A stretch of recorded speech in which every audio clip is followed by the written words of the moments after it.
Remember your childhood. To pre-K, kindergarten, elementary school, middle school, and high school. You spent time with your friends. You learned how to read, write, and do math problems. Maybe you learned things that you did not like, but you got smarter and smarter. In our life, in our country, we take so many things for granted, such as education.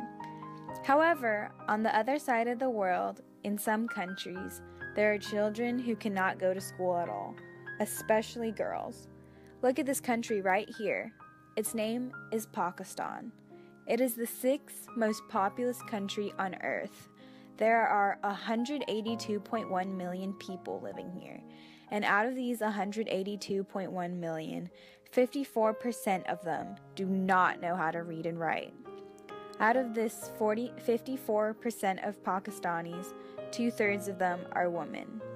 This is a country with a female literacy rate of 26%. This means out of every 10 Pakistani girls, only about 3 of them can read and write. This is also a country that spends about 7 times more on military than on education. In this country, the spending on education has decreased from 2.6% of GNP to 2.4% of GNP in 1999 to 2012. Girls in Pakistan face constant danger if they go to school. For example, in 2013, a militant group blew up a bus full of female university students. The Taliban has been using extreme force to prevent girls from getting their education. You may have heard of Malala Yousafzai, a Pakistani activist for female education and the youngest Nobel laureate. She posted blogs for BBC about the conditions of girls in her village and the constant danger there is for girls who seek education. Because of this, in October 2012, she was stopped by a gunman and was shot 3 times. One of the bullets went into her forehead, went all the way through the side of her head, and then into her shoulder. However, after hours of unconsciousness and critical conditions, she survived. Malala continues to advocate today through her powerful speech at the UN and the Malala Funds, which helps to support girls' education around the world. Other organizations, such as Girls Rising, which campaigns globally to raise awareness and funds for teenage girls to receive education, and CAMFED, which stands for Campaign for Female Education, that brings opportunities to illiterate females.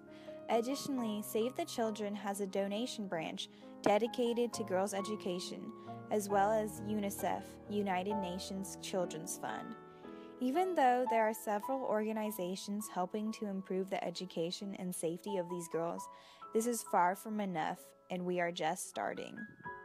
Pakistani girls face danger every day in order to attend schools, and the education systems as well as the learning environment are often poorly constructed. Teachers are also affected by safety concerns, and the fear of dangerous conditions prevents teachers from venturing into areas deemed unstable. Thus, boys and girls alike have little access to education in these rural areas. Thousands of schools in Pakistan do not have running water and electricity, while many also lack basic learning supplies such as chairs and desks. The dearth of educational setting and resources deeply hamper the future development of the younger generation in this country. Besides the conflicts in areas in Pakistan and the lack of government commitment to education, there are other factors hindering school enrollment rates for girls in Pakistan. Major problems include cost, poverty, cultural constraints, illiteracy of parents, and safety concerns for girls. Girls in Pakistan face gender discrimination, and the benefits of education for women seem limited as Pakistani culture reinforces the idea of purdah, or the practice of female seclusion. Society instead stresses educating women on duties of raising children, things in the domestic sphere, sewing, home economics, etc. Another cause is the rising population rate, which negatively affects girls' chances of attending school. Many families cannot afford to send all their children to school, and there is a prominent preference for allowing the son to receive schooling while the daughter stays at home. We know that the permanent removal of dangers brought by extremists and changes in traditions regarding gender roles in certain religions will take a long time.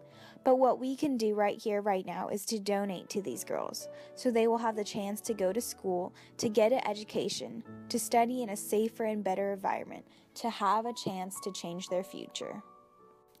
As you watch this video today, please keep in mind that the education that you have every single day right now may be a lifelong dream to millions of girls on the other side of the world. In order to make a difference, we need your help.